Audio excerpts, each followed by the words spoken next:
జాగ్రత్తగా మనం ఆలోచన చేస్తే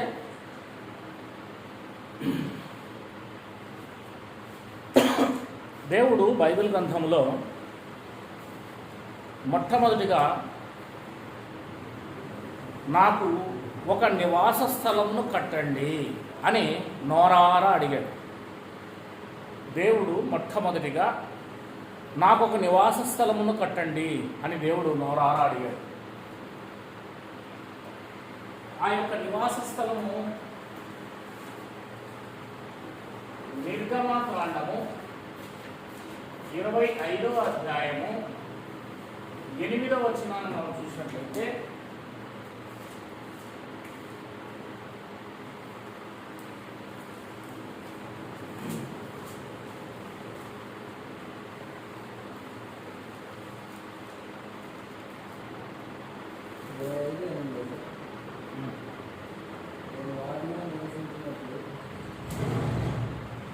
నేను వారిలో నివసించున్నట్లు వారు నాకు పరిశుద్ధ స్థలమును నిర్మింపవలెను అని అడిగాడు. గమనిస్తున్నారా మీరు జాగ్రత్తగా? మొట్టమొదటిసారి నోరు తెరిచి దేవుడు అడిగిన మాట. ఇశ్రాయేలును ఐగుప్తులో నుంచి బయటకు తీసుకొచ్చిన తర్వాత నాకు ఒక మందిరం కట్టాలి అని అడుగుతున్నాడు. నాకు ఒక మందిరం కట్టాలి, మందిరం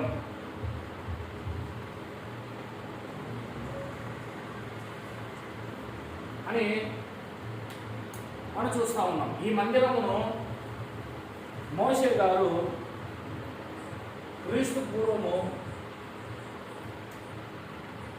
ఇది ఎవరు కట్టారు? మోషే నిర్మించిన మందిరం క్రీస్తు పూర్వము 1400లో అనుకుంటాం, బీసీ.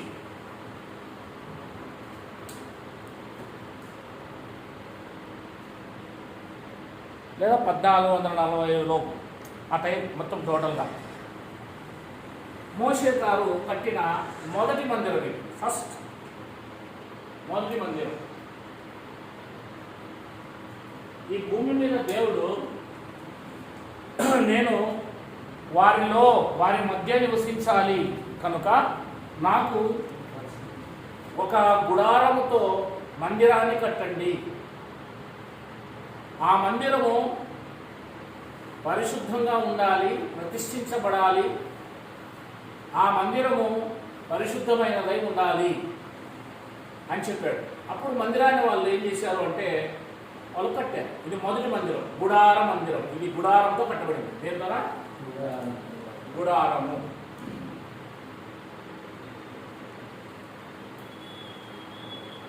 అంటే దీన్ని ఊడబెట్టుకొని మరలా వేరే చోట కూడా వేయచ్చు. గుడారాలు అక్కడ వాళ్ళు వేసుకున్నారు కదా గుడారాలు, ఆ టైప్ మందిరం అన్నమాట. క్లాత్ బట్టతో తయారు చేసింది. డేరాలు, వెరీ గుడ్, సేమ్ ఆ టైప్. అలా దేవుడు కొంతకాలం తర్వాత న్యాయాధిపతులను, అంటే ఇశ్రాయేల్ దేశంలోనికి వారిని తీసుకెళ్ళిన తర్వాత న్యాయాధిపతులను, రాజులను, ప్రవక్తలను దేవుడు అనుగ్రహించినప్పుడు ఆ తర్వాత మరొక మందిరము, అదే మందిరంలో ఉన్న సామాగ్రిని తీసుకొని ఒక స్థిరమైన మందిరం రాతితో కట్టాడు సొలొమోను గారు కట్టిన మందిరం. ఈ సొలొమోను గారు కట్టిన మందిరం మనం గమనిస్తే మొదటి రాజుల గ్రంథము 6వ అధ్యాయము 1వ వచనం.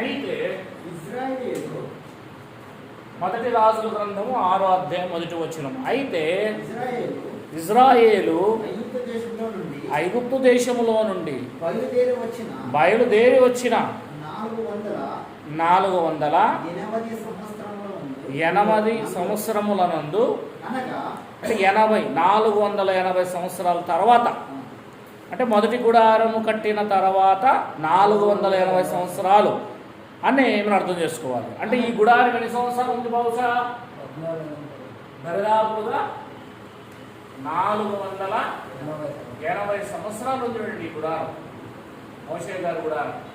అది సొలొమోను కాలం వరకు కూడా ఉంది.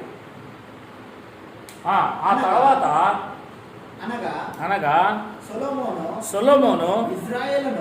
ఇజ్రాయేలును ఏలిన 4వ సంవత్సరమందు జీప్ అను 2వ మాసమున అతడు యెహోవా మందిరమును కట్టనారంభించెను అంటే దీన్ని రాళ్లతో కట్టాడు. స్థిరముగా బంగారు దేవాలయం అనేది, బంగారు పూత పూయించాడు. దీనికి టోటల్గా 7 సంవత్సరాలు కట్టబడింది మందిరం.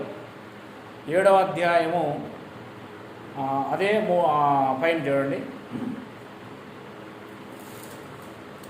6వ అధ్యాయము 38. 11వ సంవత్సరము బూలు అను 8వ మాసమును దాని ఏర్పాటు చొప్పున దాని ఉపభాగము అన్నిటితో మందిరం సమాప్తము. 7 సంవత్సరములు సొలొమోను దాన్ని అది 7 సంవత్సరాలు అయిందండి. అంత గొప్పదైన మందిరం. అప్పట్లో ఇదే ఉన్నతమైన మందిరం అండి. The biggest temple in the Israel's country. Golden temple అని చెప్తారు దాన్ని. మనము సిమెంట్ వేసి పూత పూస్తాం. ఆ సిమెంట్ వేసి పూత పూసేటప్పుడు కూడా బేల్దారులు చెప్తాం, ఏమని, ఎక్కువ వేసుకో తప్ప ఊరికే ఇంత ఎత్తు ఎందుకు వేసుకుంటావు, డబ్బులు వేస్తూ ఒక అర్ధించు లాగేసి అంటాం. ఇంచు 2 ఇంచులు లాగుతారు మందం వద్దంటారు. కానీ వారు బంగారుతోనే పూత పూయించేశారు. ప్లాస్టింగ్ దేంతో చేశారు? బంగారుతో ప్లాస్టింగ్ చేశారు. రాయికి మధ్యలో బంగారాన్ని పెట్టారు వాళ్ళు, వేడి చేసి. రాయికి మధ్య సిమెంట్ పెట్టి అతికిస్తాం మనం, వాళ్ళు అలా లేదు. రాయికి మధ్యలో బంగారం వేశారు సిమెంట్ బదులు. అంత గొప్పదైన మందిరాన్ని కట్టాడు. ఎప్పుడైతే ఈ మందిరం ఉన్నది, ఇంకా ఆ మందిరం ఉన్నగానే ఈ మందిరం కట్టాడు. అప్పుడు దేవుడు ఈ మందిరములో ఉన్న సామాగ్రి ఏవైతే ఉన్నాయో అవన్నీ దీంట్లోకి తీసుకురావడం జరిగింది. ఇందులోకి తీసుకురావడం జరిగింది. అప్పుడు ఈ మందిరం తీసేయబడింది. ఈ మందిరం వెళ్ళిపోయింది. ఈ మందిరం వచ్చింది. అది BC 930లో ఆ మందిరం కట్టబడింది. అలా ఆ మందిరము కొనసాగుతూ ఉండగా రాజులు వస్తూ ఉన్నారు.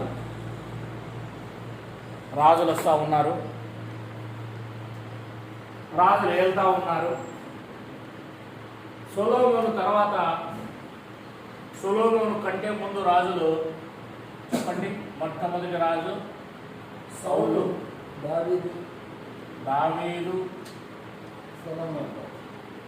తర్వాతే సొలొమోను. ఆ తర్వాత వీళ్ళు ముగ్గురు కూడా 120 సంవత్సరాలు 12 గోత్రాలని పరిపాలించారు.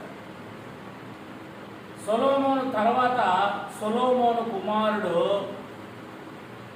రెహబాము 2 గోత్రాలని పరిపాలన చేశాడు. సొలొమోను దగ్గర ఉన్న దాసుడు యెరోబాము 10 గోత్రాలను పరిపాలన చేశాడు. ఆ రకంగా ఉత్తర దక్షిణ రాజ్యాలుగా 2 విడిపోయాయి. ఇశ్రాయేలీలు వేరైపోయారు, యూదులు వేరైపోయారు. ఎప్పుడు అంటే సొలొమోను గారు చనిపోయిన అనంతరం, తర్వాతే నెక్స్ట్ వచ్చిన రాజు రెహబాము. ఆ తర్వాతే 12 గోత్రాల వారు కూడా విడిపోయారు, డివైడ్ అయిపోయారు. వాళ్ళు కలిసి 12 గోత్రాల వారిని పరిపాలన చేసి ఒకే రాజ్యం ఉంటే ఒకే దేశానికి తర్వాత 2 దేశాలుగా విడిపోయి 10 గోత్రాల వారు 2 గోత్రాల వారుగా మారిపోయారు. అప్పుడు యూదులు ఇశ్రాయేలీలు అయిపోయారు. ఇలా దరిదాపులుగా వీరికి ఒక 19 మంది రాజులు, వీరికి ఒక 20 మంది రాజులు, బహుశా వీరికి ఒక 19 మంది రాజులు, వీరికి ఒక 20 మంది రాజులు, ఆ రకంగా రాజులు పరిపాలన చేసిన తర్వాత చేస్తూ ఉండగా, అంటే రాజు తర్వాత రాజు, రాజు తర్వాత రాజు వస్తాడు కదా మరణాంతరము. అలా 19వ రాజు వీరికి వచ్చే సమయానికి యెరోబాము మొదలుకొని హోషియా అనే రాజు వస్తాడు. ఇందులో వీడే చివరి రాజు.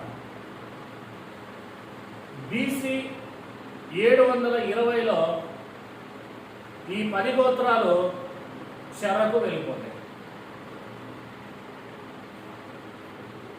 అష్షూరు చెరకు కనబడుతుందా ఈ స్పిచ్తో? అష్షూరు చెరకు వెళ్ళిపోతారు. సరిగ్గా కనబడదు కదా, సరే వేరే తీసుకుంటారు.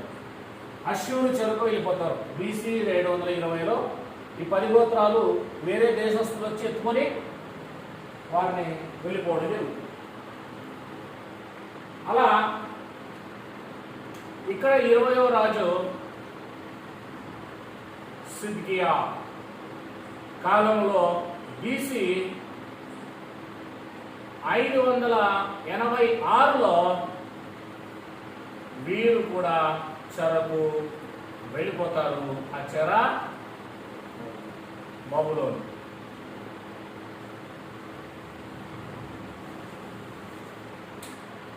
ఎప్పుడైతే 586లో చెరకు వెళ్ళిపోతారో అప్పుడు ఈ మందిరాన్ని పూర్తిగా పడగొడతారు. అంటే 586లో ఈ మందిరం పడింది.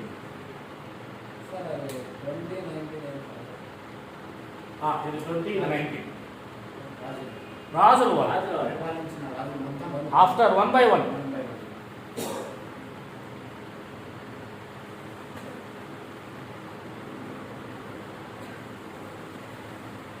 ఓకే, ఈ మందిరం కూడా ఏమైపోయింది? ఎప్పుడైతే యూదులు చెరపట్టబడ్డారో బబులోను సామ్రాజ్యానికి ఈ మందిరాన్ని పడగొట్టారండి 586లో. ఇక్కడ చెప్పాడు కదా BC. ఏంది ఇప్పుడు మీరు 930ని 586తో మైనస్ చేసుకోండి.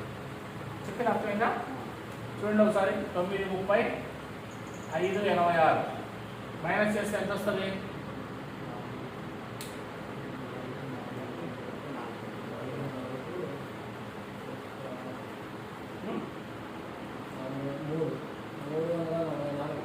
344. 4. ఇది 12లో 8 పోతే 4. ఇక్కడ 8 ఉంటుంది. 8లో 5 పోతే అది. ఇన్ని సంవత్సరాల పాటు మాత్రమే ఈ మందిరం ఉంది. ఆ తర్వాత ఏమైపోయింది? ఈ మందిరం కూడా ఏమైపోయిందని చెప్పాను నేను, కొలాప్స్. ఈ బబులోను సామ్రాజ్యపు రాజులు వచ్చి దీన్ని పడగొట్టి దాని మధ్య ఉన్న బంగారు, దానికి పూత పోసిన బంగారు, లోపల ఉన్న బంగారు సామాన్లు, లోపల ఖజానాలో దాచిన బంగారు, వెండి, ఇత్తడి అంతయు ఎత్తుకుని వెళ్ళిపోయారు. అంతయు ఎత్తుకుని వెళ్ళిపోయారు.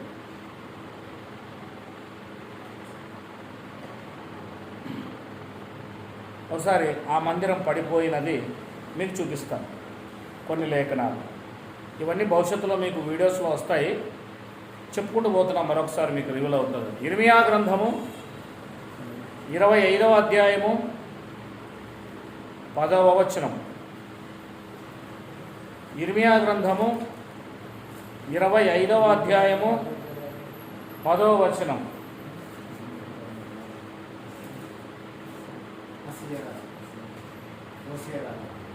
హోషియా, హోషియా అది ఇది హోషియా రాజు. చదవండి 25 ఇర్మియా గ్రంథము. సంతోషనాదం 10వ వచనం. సంతోషనాదము సంతోషనాదమును ఉల్లాస శబ్దము ఉల్లాస శబ్దమును పెళ్లి స్వరము, కుమారుని స్వరమును పెళ్లి కుమార్తె స్వరమును తిరగటి రాళ్ళు ధ్వనియు దీపకాంతిని వారిలో ఉండకుండా చేసేదను. ఈ దేశమంతయు పాడుగాను నిర్జనముగాను ఉండను. ఈ జనులు 70 సంవత్సరములు బబులోను రాజునకు దాసులుగా ఉండదు. యెహోవాకు ఇదే 70 సంవత్సరములు గడిచిన తర్వాత వారి దోషములు బట్టి నేను బబులోను రాజును ఆ జనులను కల్దీలు దేశంలో శిక్షించదను. రైట్. కనుక ఆ దేవాలయం పడిపోతుంది అని చెప్పాడు. ఓకేనా? సార్ ఇప్పుడు మీరు చెప్పిన లెక్క ఓన్లీ యూదులకు ఉండే కదా సార్ అది? ఆ ఇది యూదులకే ఓన్లీ. ఇప్పుడు అది పైన మైనస్ చేసినది కూడా యూదులకు మాత్రమే. అవునవును. అది మళ్ళీ దీంట్లో సంబంధం లేదు. వాళ్ళు ఆల్రెడీ మందిరానికి సంబంధం లేకుండా పోయిడిచారు అప్పుడే. అవును.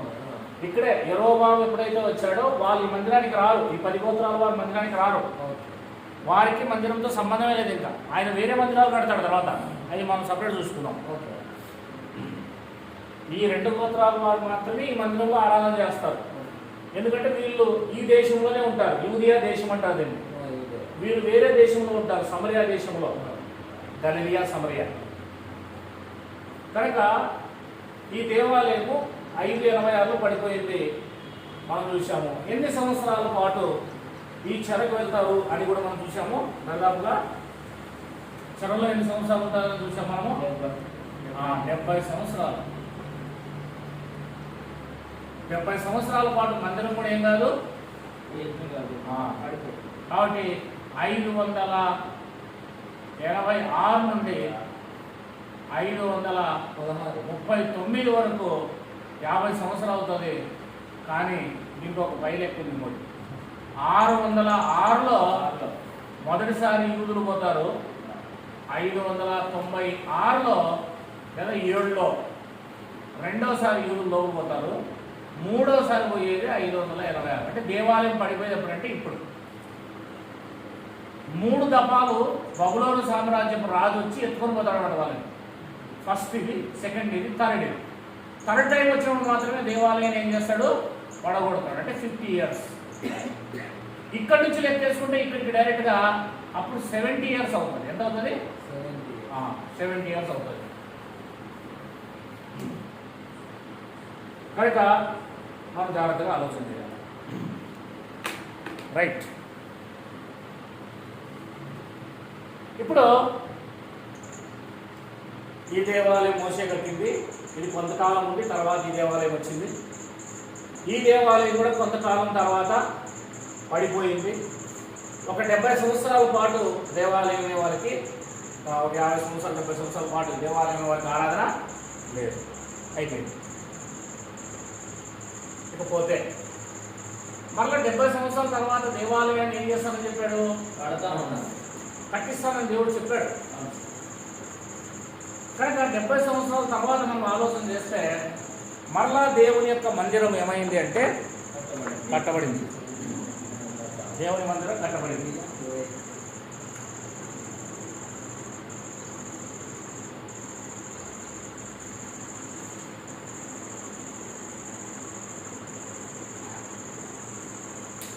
ఈ దేవుని మందిరం కట్టబడినప్పుడు దీన్ని కట్టింది ఇందాక మనం విన్నాం కదా,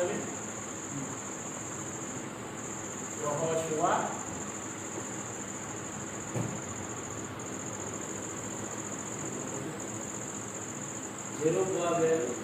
జెరుబ్బాబెలు యెహోషువ కాలంలో అంటే వీళ్ళ కాలంలో మళ్ళా ఏమైంది మందిరం ఇది కట్టబడింది.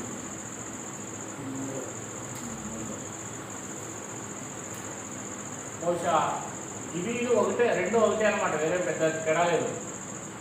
ఇందులో దీనికి తీసుకుపోయారు అంతే. ఇది రెండవది మళ్ళా రాజుతో కట్టిండేది. ఇది రెండవది. ఆఫ్టర్ వచ్చారు కదా బయటి వాళ్ళు, మళ్ళీ వాళ్ళ దేశానికి దేవుడు వాళ్ళు తీసుకొచ్చాడు. ఆ సమయంలో మళ్ళీ ఏమైందంటే అది దేవుని మందిరము కట్టబడింది. 520 ఆ సమయానికల్లా మందిరం కట్టబడింది. 520 BC లోపు, అంటే వాళ్ళు 39లో వచ్చారు, అప్పటి నుంచి కట్టడానికి టైం పట్టింది. 520 లోపు మొత్తం మందిరాన్ని ఏం చేశారు, వాళ్ళు కట్టేశారు. టోటల్ అయిపోయింది మందిరం. ఈ మందిరము BC 520లో ఉన్న ఈ మందిరమే మీరు యేసుక్రీస్తు వారు ఉన్నప్పుడు, యేసుక్రీస్తు వారు శిలువ వేసినప్పుడు మనం 24వ అధ్యాయం చూసాం కదా, మత్తయి సువార్త. దేవాలయంలో బయటకు వచ్చి అదే మందిరం ఇది కాదు, ఇది సొలొమోను రాజు కట్టించింది కాదు. ఈ మందిరంలో యేసుక్రీస్తు వారు మాట్లాడడం జరిగింది. ఈ మందిరంలో యేసుక్రీస్తు వారు చెప్పడం జరిగింది. ఈ మందిరం రాయి మీద రాయి లేకోకుండా పడిపోతుందని కూడా చెప్పబడింది. మళ్ళా ఈ మందిరం కూడా పడిపోతుందని చెప్పాడు. ఈ మందిరం కూడా పడిపోతుంది. 1వ నంబరు, ఇది 2వ నంబరు. ఈ మందిరం కూడా పడిపోతుంది అని మరలా యేసుక్రీస్తు వారి లోకంలోకి వచ్చినప్పుడు చెప్పారు. ఆయన ఎప్పుడు చెప్పారు అని ఆలోచన చేస్తే మనము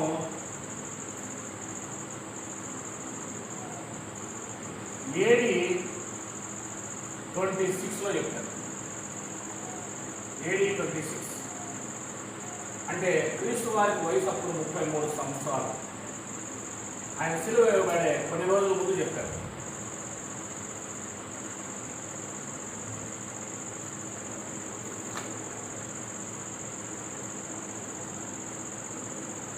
నేను నిలబడిన ఈ మందిరము రాతి మీద రాయి లేకుండా పడిపోతుందని తన శిష్యులతో చెప్పిన మందిరం ఇదే. యెహోషువ జెరుబ్బాబెలు కట్టిన మందిరం. అది ఎక్కడ వరకు ఉంది అంటే దాదాపుగా యేసుక్రీస్తు శిలువ వేయబడినప్పుడు నుండి AD 70 వరకు ఉంది. AD 70లో మనందరూ తెలుసు రెండవ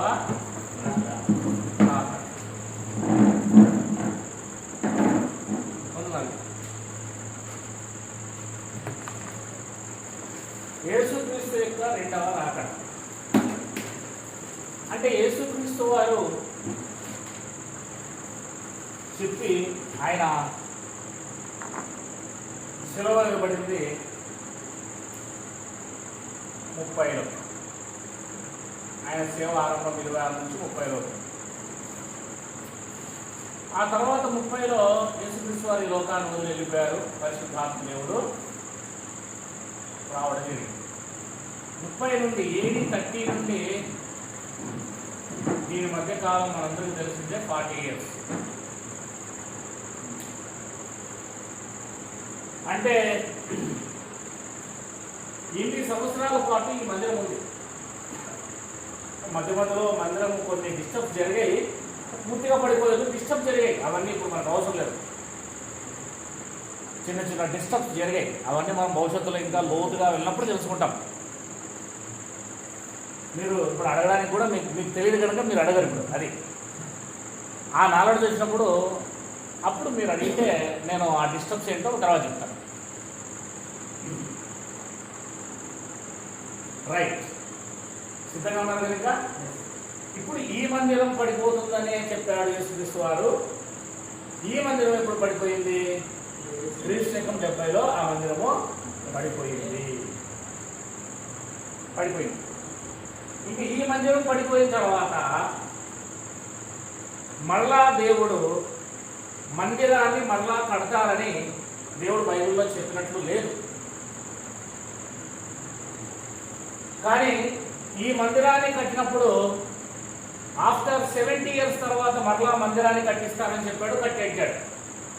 ఈ మందిరం పడిపోయిన తర్వాత ఆఫ్టర్ AD 70 తర్వాత మరలా మందిరం కడతారు ఇశ్రాయేలీలు అని అక్కడ బైబిల్లో చెప్పలేదు. కానీ నేడున్న బోధకులు ఇశ్రాయేలీలు కానీ, నేడున్న క్రైస్తవులు కానీ, అదిగో ఎర్రపెయ్య, అదిగో మందసం దొరికిందంట, అదిగో గిన్నె దొరికిందంట, అదిగో అది దొరికిందంట, ఏదేదో దొరికిందంట, ఇంకా మందిరం కడతారు అని వాళ్ళకంటే ఎక్కువగా ఈ క్రైస్తవ బోధకులే బోధిస్తున్నారు, క్రైస్తవుల ఇజ్రాయేల్ కంటే. అంటే మరలా శరీర సంబంధమైన ఆలయమే కావాలి వీళ్ళకి. చూసారా, మరలా సరే ఇందులో పోతే మళ్ళీ ఏమొస్తాయి? ఆత్మ సంబంధమైన బలులు వస్తాయా, శరీర సంబంధమైన బలులు వస్తాయా? మరలా అందులోకే పోవాలా, మరలా రాతితో కట్టిన కట్టడము, మరలా ఇజ్రాయేల్ యొక్క ఆరాధన విధానం జరుగుతుందని వాళ్ళు ఎదురు చూస్తూ ఉన్నారు. నేటి క్రైస్తవులు మీరు గమనిస్తే చాలామంది పెద్ద పెద్దోళ్ళు పేరుగాంచిన వాళ్ళు మరలా మందిరం కట్టబడుతుంది అని ఊదర కొడుతూ ఉంటారు. మీరు ఇంటికి వెళ్ళిన తర్వాత యెరూషలేము మందిరం మరలా కట్టబడునా అని టైప్ చేసి కొట్టండి, ఒకరు తర్వాత ఒకరు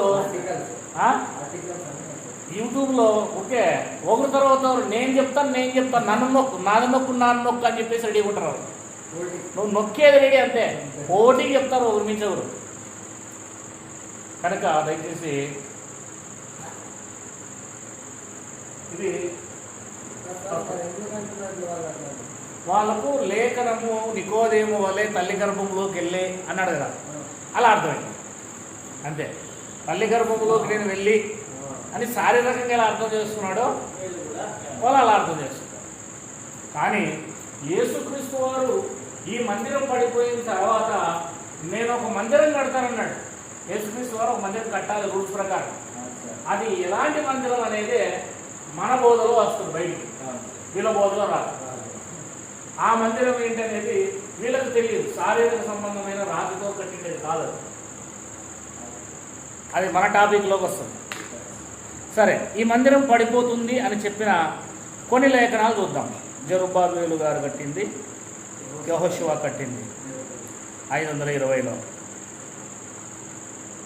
చూడండి, మత్తయి సువార్త 24వ అధ్యాయము 1-2 వచనాలు. 24వ అధ్యాయము 1-2 వచనాలు. యేసు దేవాలయము నుండి బయలుదేరి వెళ్ళుచుండగా ఆ శిష్యులు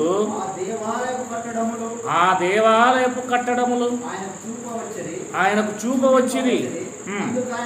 అందుకు ఆయన, మీరు ఇవన్నీ చూచుచున్నారు కదా, రాతి మీద రాయి ఒకటైనను ఇక్కడ నిలిచి ఉండకుండా పడద్రోయబడునని మీతో నిశ్చయంగా చెబుతున్నాను. అంతే కదా. అంటే ఈ దేవాలయం అనేది పడిపోతుంది రాతి మీద రాయి లేకోకుండా అని చెప్పాడు యేసుక్రీస్తు వారు. చెప్పినప్పుడు అది పడిపోయింది ఎప్పుడు అని ఆలోచన చేస్తే మనకు బైబిల్లో ఒకసారి చూద్దాం. ప్రకటన గ్రంథము 18వ అధ్యాయము 2వ వచనం. వేగరముగా తీసిన వాళ్ళు చదవండి. వేగరముగా తీసిన వాళ్ళు 18:2.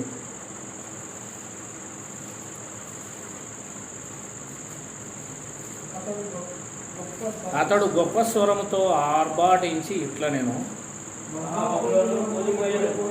ఏం కూలిపోయింది? మహాబబులోను కూలిపోయేను. అది దయ్యములకు నివాస స్థలమును, ప్రతి అపవిత్రాత్మకు ఉనికి పట్టును, అపవిత్రాత్మను అసహ్యమునైన ప్రతి పక్షికి ఉనికి పట్టు ఆయన. మహాబబులోను కూలిపోయేను అని రమించాడు అక్కడ. ఏంటి మహాబబులోను అంటే? యెరూషలేముని మహాబబులోను అని పోల్చాడు. మాట వినప్పుడు మనం ఏం చేస్తాం? మన పిల్లల్ని గాడిదా అంటాం, గాడిదతో పిలుస్తాం, కోతినా ఇలా అని అంటాం, కోతితో పోలుస్తాం, అవునా? లేదా సర్పసంతానమా అని అంటాం, లేదా గొడ్డు అని అంటాం, అవునా? లేదా కుక్క అని కూడా పిలుస్తాం, ఎన్నో రకాలుగా. ఇక్కడ యెరూషలేము ఎలా మారిపోయింది అంటే, బబులోను అనే మాట అర్థం ఏంటంటే గలిబిలి, తారుమారు, విగ్రహాలకు పెట్టిన పేరు లేదా పుట్టినిల్లు లాంటిది. విగ్రహారాధన ఆరంభమైనదే బబులోనులో. అంటే ఇప్పుడు ఇది ఎలా మారిపోయింది? విగ్రహారాధనకు వైపు తిరిగింది. అంటే పూర్తిగా దైవ వ్యతిరేకంగా మారింది కనుక ఆ పేరు పెట్టాడు దానికి. అంతే.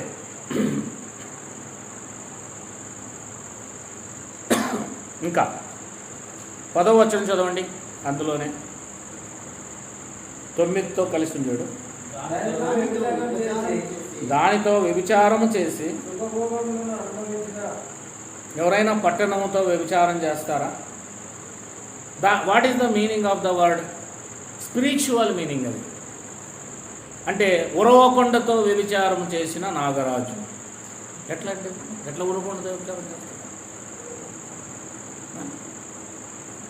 బైబిల్లో మీరు ఎహెజ్కేలు గ్రంథం, ఇర్మియా గ్రంథంలో చూస్తే రాళ్లతో వ్యభిచారం చేశారు, మొద్దులతో వ్యభిచారం చేశారు, చెట్లతో వ్యభిచారం చేశారు అంటాడు దేవుడు. ఎట్లా చేస్తారండి? అంటే వాటికి మీరు సాగిలపడ్డారు, వాటిని మీరు ఆరాధించారు, నాకంటే ఎక్కువగా వాటిని మీరు మొక్కారు అని అంటారు. వ్యభిచారం, దైవ దృష్టిలో వ్యభిచారం అంటే ఆయన మాట వినకుండా పోవడమే వ్యభిచారం. ఇక్కడ అందుకే అంటున్నాడు దానితో, అంటే ఆ పట్టణముతో వ్యభిచారం చేసిన, అంటే ఆ పట్టణముతో కలిసిపోయిన వారు, ఆ పట్టణముతోనే ఉండినవారు, ఆ పట్టణం మాట వినినవారు, ఆ పట్టణంలోనే ఉంటామని నాశనం అయిపోతున్నా కూడా మేము విడుసం తిని ఎన్నే ఉంటాం అన్నవారు,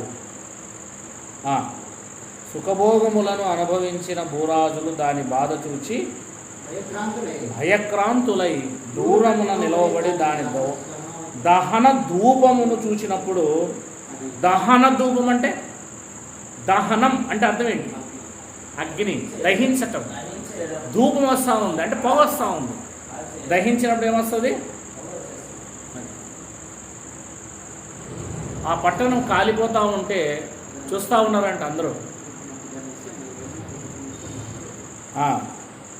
దాని విషయమై రొమ్ము కొట్టుకునుచు ఏడ్చుచు అయ్యో అయ్యో బబులోను మహాపట్టణమ్మ, బలమైన పట్టణమ్మ, ఒక్క గడియలోనే నీకు తీర్పు వచ్చేనే కదా అని చెప్పుకుందరు.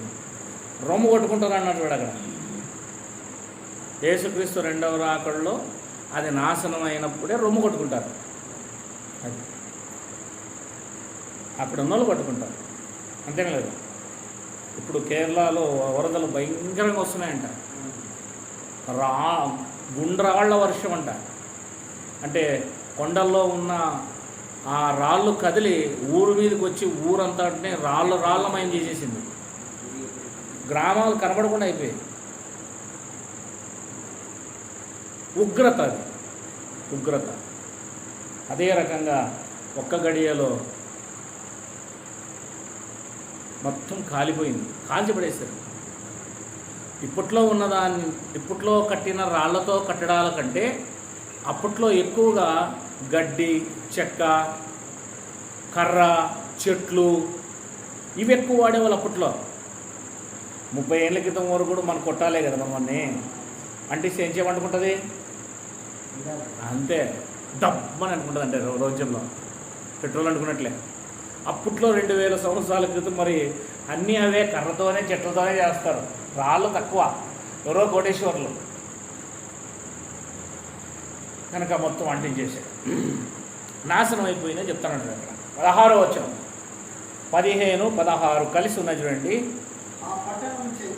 ఆ పట్టణము చేత ధనవంతులైన ఈ సరుకుల వర్తకులు ఏడ్చుచు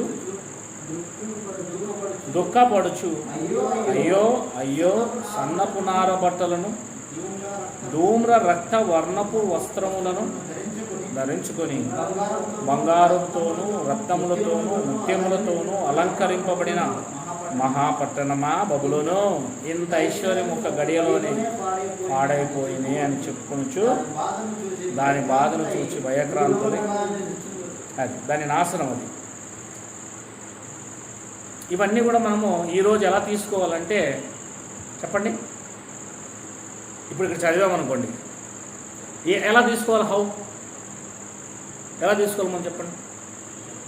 ఓహో, యెరూషలేము పట్టణస్థులు యూదులు దేవుని మాట విననందున వారు ఒకరోజు పూర్తిగా నాశనం అయిపోయారు. మనం కూడా అలా చెప్పకుండా, చెప్పిన మాట వినకుండా ఉంటే మనం కూడా ఏమైపోతాము? నాశనం అయిపోతాము. వారి ఐశ్వర్యం పోయింది, వాళ్ళ పిల్లలు చనిపోయారు, వాళ్ళ కుటుంబాలు నాశనం అయిపోయాయి, వారి ఆస్తులు నాశనం అయిపోయాయి, ఏం కట్టుకొని పోయారు? ఏమీ లేదు. కనుక మనం కూడా జాగ్రత్తగా ఉందాము అని తెలుసుకోవడానికి రాయబడింది అంతే. ఇది చరిత్ర ఎందుకు రాయబడుతుంది? భవిష్యత్తులో ఉన్నవానికి జాగ్రత్తగా ఉండమని చెప్పడానికి రాయబడుతుంది, హెచ్చరిక. బట్ సార్ ఇప్పుడు ఇక్కడ చదువుకొని మనం ఏం చేయాలి? మనం భయభక్తులు కలిగి బ్రతకాలి అంతే. మనకేం లేదా ఇవే కదా జరిగిన దాన్నే మనం చూసుకొని జాగ్రత్త పడాలి. ఈరోజు పుస్తకం అంతా మనకే. ఇంకా అందులోనే 20వ వచనం కూడా చదవండి. పరలోకమా పరిశుద్ధులారా, అపోస్తులారా, ప్రవక్తలారా. అంటే ఆ రోజు అపోస్తులు ఉన్నప్పుడే అది ఏమైంది? ప్రవక్తలు ఉన్నప్పుడే అది పడిపోయింది. దాని గూర్చి ఆనందించుడి, ఎలయనగా దాని చేత మీకు కలిగిన తీర్పుకు ప్రతిగా దేవుడు ఆ పట్టణమునకు తీర్పు తీర్చుచున్నాడు అని అర్థం. ఆ పట్టణానికి మీరు ఆ పట్టణంలోకి వెళ్ళి యెరూషలేములో ఉండి మీరు సువార్త ప్రకటిస్తే వాళ్ళు ఏం చేశారు? మిమ్మల్ని కొట్టారు, తరిమారు, చంపారు. ఇప్పుడు దానికి గతి నాశనం వచ్చింది. ఇప్పుడు మీరు సంతోషించండి, దానికి తీర్పు వచ్చింది ఇప్పుడు అని అర్థం. ప్రతి ఒక్కరికి కూడా ఒక సమయం వస్తుందండి. ఆ సమయం వరకు మనం ఏం చేసినా కూడా ఊరికే ఉంటాడు దేవుడు. సమయం వచ్చినప్పుడు మాత్రం ఎట్లా వస్తుందంటే వరద వచ్చినట్లే వస్తుంది, తుఫాను వచ్చినట్లు వస్తుంది. ఇంకా దాన్ని మనం ఏం చేసుకోలేమంటే అదేదో చూడు, ఇరుక్కున్నాక పీక్కోలేము, తిట్టుకోలేమని అట్లా అయిపోతుంది. ఆయన చేతిలో పడితే మనం ఏం చేయగలం చెప్పండి? ఆయన చేతిలో పడితే. Very good. 21వ వచనం కూడా చదవండి. తర్వాత బలిష్ఠుడైన ఒక దూత గొప్ప తిరగటి రాతి వంటి ఎత్తి సముద్రములో పడవేసి వేగముగా పడద్రోయబడి అది ఇంకా ఎన్నటికీ ఏం కాదు, ఇంకా అది కనబడకపోవును. అంటే మరి ఇప్పుడు ఉంది కదండి అంటారు. లేదు, ఆ పట్టణం వేరు, ఇప్పుడున్నది వేరు. అప్పుడు దేవాలయము, అప్పుడున్న ఇశ్రాయేలీలు, ఆ యూదులు వేరు, ఇప్పుడున్న యూదులు, ఇప్పుడున్న ఇశ్రాయేలీలు, ఈ పట్టణము, ఈ కథే వేరు. ఆ యొక్క ధర్మశాస్త్ర యుగము, ఆ కథ అంతా లేదనమాట. వాటికి సమాప్తం, బంద్. క్రీస్తు శకం 70తో ఇశ్రాయేలీలకి యుగం ముగిసింది. దేవాలయంతోనే వాళ్ళ యొక్క ఏంటి ఇశ్రాయేల్కి దేంతో ముడిపడి ఉంది? ఇక్కడ మోషే గురించి దేవాలయంతో ఇశ్రాయేల్ 12 గోత్రాలకు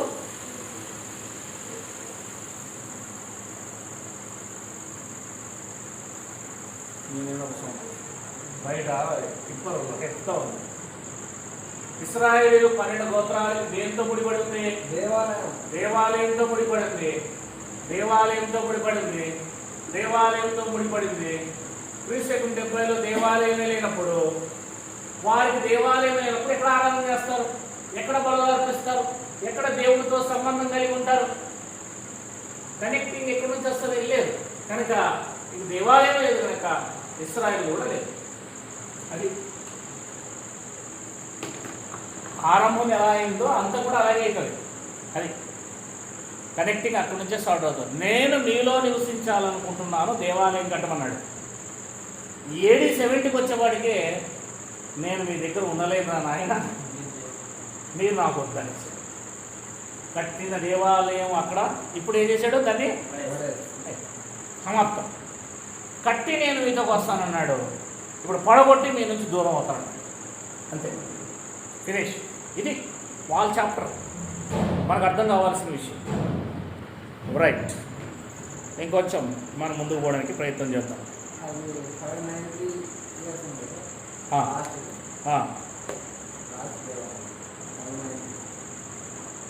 520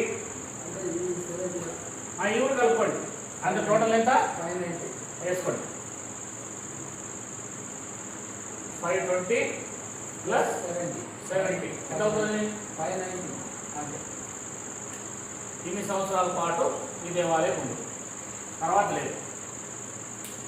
480, 344, 590.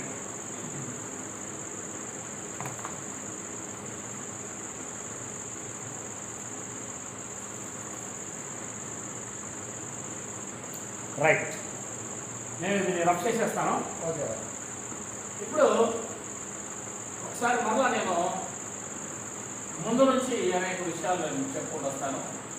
మరి ఇప్పుడు ఎక్కడుంది దేవాలయము, ఇప్పుడు ఎక్కడుంది ఆరాధన, ఇప్పుడు ఎలా చేయాలి ఆరాధన అని తెలియాలి మనకి. అది తెలియాలంటే మరొకసారి ఆరంభంలో నుండి ఆరాధనలు ఎలా జరిగాయి, వర్షిప్స్ ఎలా జరిగాయి అనేది మనం చూసుకుంటూ వస్తాం.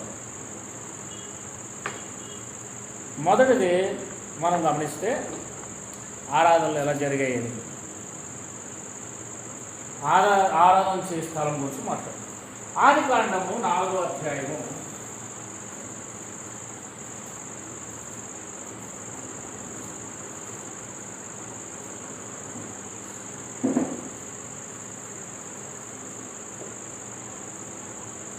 1వ వచనం నుంచి 2వ వచనం చదవండి సార్. 2వ వచనం నుంచి. తర్వాత ఆమె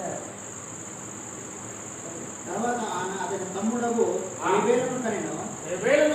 హేబేలు గొర్రెల కాపరి. కయ్యను భూమిని సిద్ధపరచువాడు. కొంతకాలమైన తర్వాత కయ్యను పొలము పంటలో కొంత యెహోవాకు అర్పణ తెచ్చెను.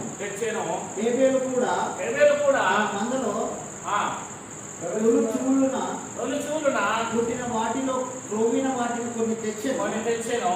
యెహోవా హేబేలును అతని అర్పణను లక్ష్యపెట్టెను. కయ్యాను అతని అర్పణ ఆయన లక్ష్యపెట్టలేదు. హేబేలు కయ్యను ఈ బలిపీఠాలు అంటే దేవునితో వారు సంబంధం కలిగి ఉండే దాన్ని బలిపీఠం అంటారు. బలిపీఠాలు దేవునితో సంబంధం కలిగి, అదే మందిరం అనుకోవాలి, బలిపీఠం టైప్, అక్కడే దేవునితో సంబంధం కలిగి ఉంటారు. అంటే మనం పితృల కాలానికి వెళ్ళిపోయాం. ఇప్పుడు ఎక్కడికి వెళ్ళిపోయామో దీన్ని పితృల కాలము అంటారు.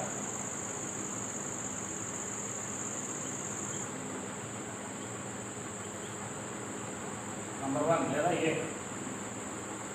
పితరుల కాలము లేదా పితరుల యుగము అని కూడా రాసుకోవచ్చు. యుగము బ్రాకెట్లో ఇంగ్లీష్లో దీన్ని ఏజ్ అన్నాడు, లేదా ఇంకొన్ని దాంట్లో మోడర్న్ అన్నాడు.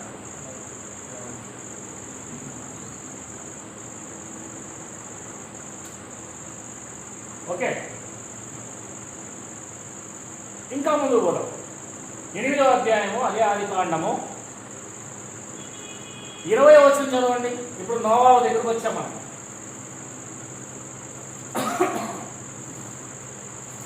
8 నోవా దగ్గరకు వచ్చాం. 20వ వచనం.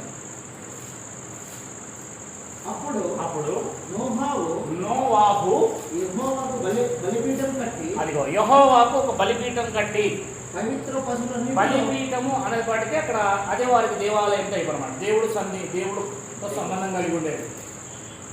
పవిత్ర పశువులన్నింటిలోనూ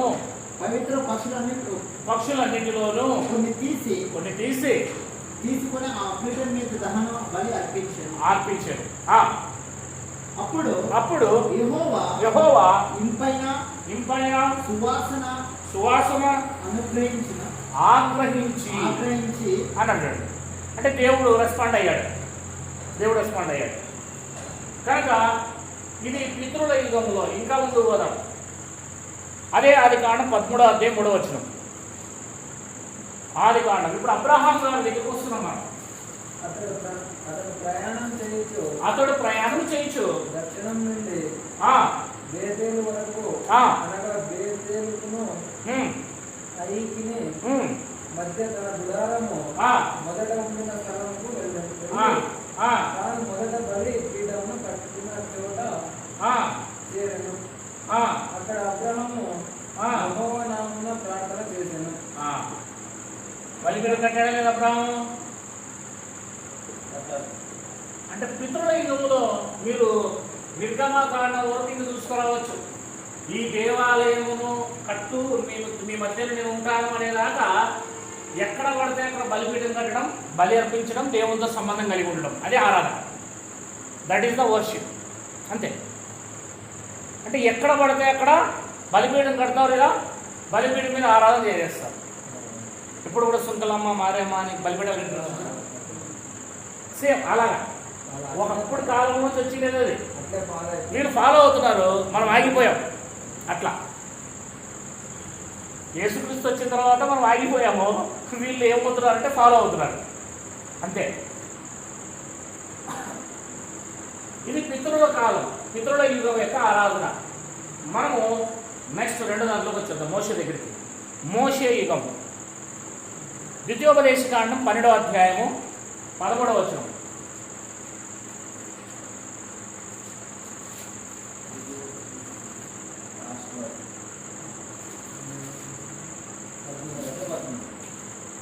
నీవు చూసిన ప్రతి స్థలమున నీ దహన బలులను అర్పించకూడదు. చూసారా ఏం తేడా వచ్చింది కదా అప్పుడే. మోషే యుగంకి వచ్చేవాడికి తేడా వచ్చిందా లేదా? ఏడబడితే ఆడము ఇది ఇప్పుడు ఉన్నాడు చెయ్యొద్దు. అప్పుడు చేశారు, హేబేలు మొదలుకొని మొన్నటి రోజు వరకు, నీకంటే ముందు రోజు వరకు చేశారు మోషే. కానీ ఇప్పుడు అలా కాదు, ఏడబడితే ఆడ చేయకూడదు ఇప్పుడు. అంటే దేవుడు సిస్టమేటిక్ మారుస్తున్నాడు. 12-13 చదువు. యెహోవా నీ గోత్రములో ఒక దాని యందు ఏర్పరచుకున్న స్థలమునే, అదిగో నీ గోత్రములో ఒక దాని యందు ఏర్పరచుకొన స్థలమునే నీ దహన నీ దహన బలులను బలులను అర్పించి నేను నీకు ఆజ్ఞాపించుచున్న సమస్తమును అక్కడనే జరిపించవలెను. చూసారా ఎంత తేడా వచ్చిందో? 12వ అధ్యాయం 13వ వచనం చూసారు కదా. నీవు చూచిన ప్రతి స్థలమున నీ దహన బలులు అర్పించకూడదు సుమి. అబ్రహాము ఆదాము వాళ్ళంతా అప్పుడు వాళ్ళు చేశారు, నోవాహు వాళ్ళు చేశారు. అలా చేయకూడదు. ఇప్పుడు సిస్టమ్ మారుస్తున్నా నేను. యెహోవా నీ గోత్రములలో ఒకదాని యందు ఏర్పరచుకొని స్థలముననే నీ దహన బలులను అర్పించి నేను నీకు ఆజ్ఞాపించుచున్న సమస్తమును అక్కడనే జరిగించవలెను. అంటే ఇక్కడికి వచ్చేపాటికి ఒకటే స్థలం, ఎక్కడ పడితే అక్కడ పితరుల యుగం. ఎప్పుడైనా చేయొచ్చు, ఎవరైనా చేయొచ్చు. కానీ మోషే యుగంకి వచ్చేపాటికి ఒకే స్థలం, ఒకే స్థలం. 12 గోత్రాల వారు కూడా ఆరాధన చేయడానికి ఇక్కడికి రావాల్సిందే. అప్పుడే దేవుడు వాళ్ళతో మాట్లాడతాడు, దేవుడు అంగీకరిస్తాడు. సమూయేలు 2వ గ్రంథము 15వ అధ్యాయము 32వ వచనం. ఒకరు వేగంగా తీసి చదవండి. 32. దేవుని ఆరాధించు స్థలము ఒకటి. సరే, దేవుణ్ణి ఆరాధించు స్థలము ఒకటి అన్నాడు. అక్కడ ఆ కొండ మీద ఉండెను, వారు అచ్చటికి రాగా. చాలు. అంటే దేవుని ఆరాధించే ఒక స్థలం అనేది సపరేట్గా ఉంది. ఇది మీరు గమనించాలి జాగ్రత్తగా. ఒక స్థలం ఉండేది అప్పట్లో, అంతకుముందు లేదు.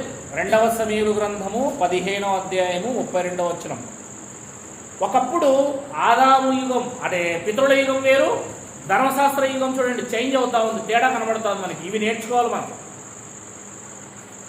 తర్వాత 2వ దినవృత్తాంతములు,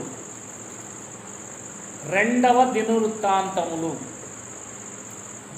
అయిపోయిందా? 15:32. 2వ సమూయేలు 15:32 రాసుకున్నావా? 7వ అధ్యాయము 3వ వచనం. 7:3 2వ దినవృత్తాంతములు. అగ్నియు యెహోవా తేజస్సును మందిరం మీదికి దిగగా చూచి అది చాలు. అంటే ఒక మందిరము, ఆ మందిరం మీదకి దేవుని యొక్క తేజస్సు దిగి వచ్చింది, మేఘం దిగి వచ్చింది. ఏం దిగి వచ్చింది? మేఘము దిగి వచ్చింది. తేజస్సు అనగానే మేఘం అని అర్థం చేసుకోవాలి మీరు. రెండవ దినవృత్తాంతములు అందులోనే 29వ అధ్యాయము 20వ వచనం. రెండవ దినవృత్తాంతములు 29, 20వ వచనం. అప్పుడు రాజైన హిజ్కియా పెందల కాడలేచి పట్టణపు అధికారులను సమకూర్చుకొని, అది ఒక మందిరమే ఉంది, ఆ మందిరానికే వెళ్ళాలి ఎవరైనా సరే, అక్కడికి వెళ్ళాలి. అది మీరు గమనించాల్సిన విషయం. ఇప్పుడు 28వ వచనం అందులోనే అంతసేపును సర్వ సమాజము ఆరాధించుచుండెను. ఎక్కడ? ఆ దేవుని మందిరంలోనే. గాయకులు పాడుచుండిరి, బూరలు ఊదువారు నాదము చేయుచుండిరి. దహన బలి అర్పణ సమాప్తమగు వరకు ఇది అంతయు జరుగుచుండెను. 29 కూడా. వారు అర్పించుట ముగించిన తర్వాత రాజును అతనితో కూడా ఉన్న వారందరూ తమ తలలు వంచి ఆరాధించిరి. ఒకే స్థలములో, ఒకే స్థలం ఏర్పాటు చేశాడు కదా మోషే దగ్గర. ఆ స్థలంలోనే వీరేం చేస్తున్నారు? ధర్మశాస్త్రానుసారంగా ఆరాధన జరుగుతూ ఉంది. అది యెరూషలేములో, దేవుని ఆలయంలో. ఇర్మియా గ్రంథము 26వ అధ్యాయం, 26వ అధ్యాయం ఇర్మియా గ్రంథము 2వ వచనం చదవండి. 649వ పేజీ. యెహోవా ఆజ్ఞ ఇచ్చునదేమనగా, నీవు యెహోవా మందిర ఆవరణములో నిలిచి నేను నీకు ఆజ్ఞాపించు మాటలన్నిటినీ యెహోవా మందిరములో ఆరాధించుటకై వచ్చు యూదా పట్టణస్థులందరికీ ఎక్కడికి రావాలి? యెహోవా మందిరములో ఆరాధించడానికి వచ్చాడు. అంటే మందిరం ఉంది, ఆ మందిరంలోనికి ఆరాధన చేయడానికి అందరూ వస్తారు.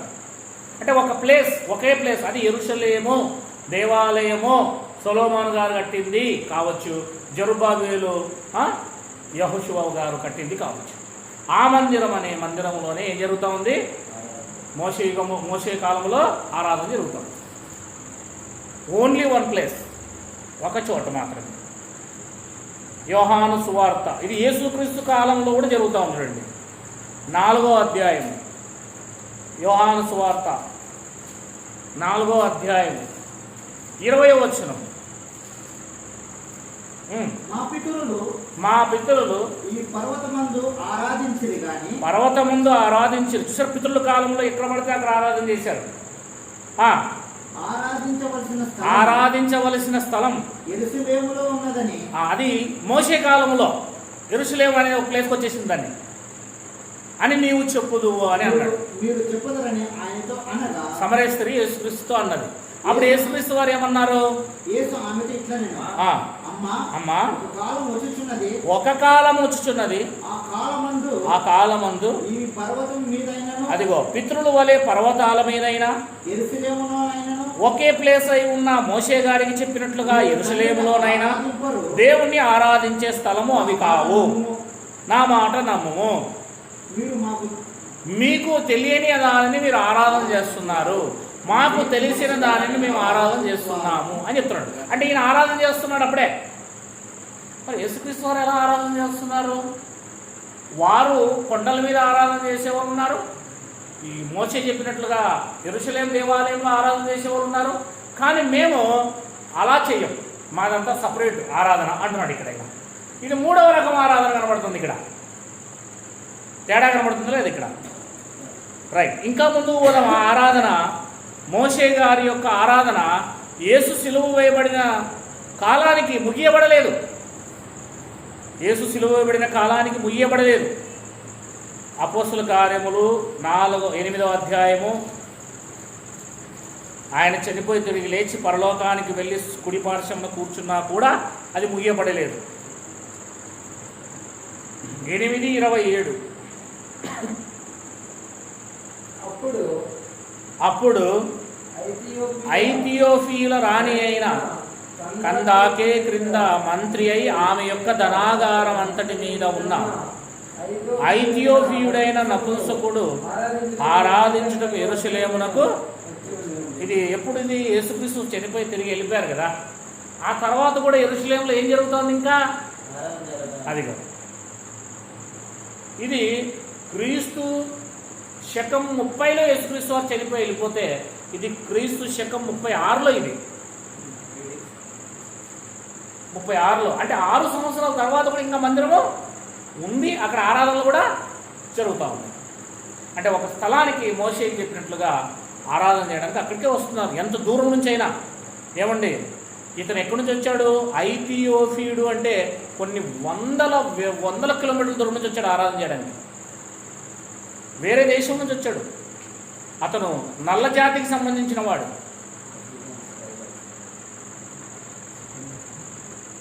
వారి ఊర్లోనే ఆరాధించవచ్చు కదా, అట్లా లేదు. దేవుడు ఎక్కడ చెప్తే అక్కడ చెప్తాడు. ఇంకా 24వ అధ్యాయం, అదే అపోస్తుల కార్యములు 11వ వచనం. పౌలు గారు ఎక్కడికి వెళ్ళారో చూడండి ఆరాధన చేయడానికి. యెరూషలేములో ఆరాధించుటకు నేను వెళ్ళిన నాట నుండి 12 దినము మాత్రం అయినదని తమరు విచారించి తెలుసుకొనవచ్చు. అంటే పౌలు గారు కూడా క్రైస్తవులుగా మారిన తర్వాత కూడా ఎక్కడికి వెళ్ళారు ఆరాధన చేయడానికి? అప్పటికి ఇంకా యెరూషలేము దేవాలయం ఉంది కనుక అక్కడికి వెళ్ళాడు. ఇది 59లో, క్రీస్తు శకం 59లో ఇది. అప్పటికి ఇంకా దేవాలయం ఉంది, అక్కడికే వెళ్ళాడు ఆయన కూడా. ఎందుకంటే ఆయన యూదుడు కదా, ఆయన ఇశ్రాయేలుడు, సున్నతి చేసుకున్నాడు. ఎందుకు అక్కడికి వెళ్ళాడు అంటే ఇంకా దేవాలయం ఉంది, పరిపూర్ణమైన రెండవ రాకడ వచ్చేదాకా దేవాలయంలో శక్తి ఉంటుంది, అది అందుకే వెళ్ళారు అక్కడికి. రైట్, ఇది మీకు అర్థం కావాలి. ఇకపోతే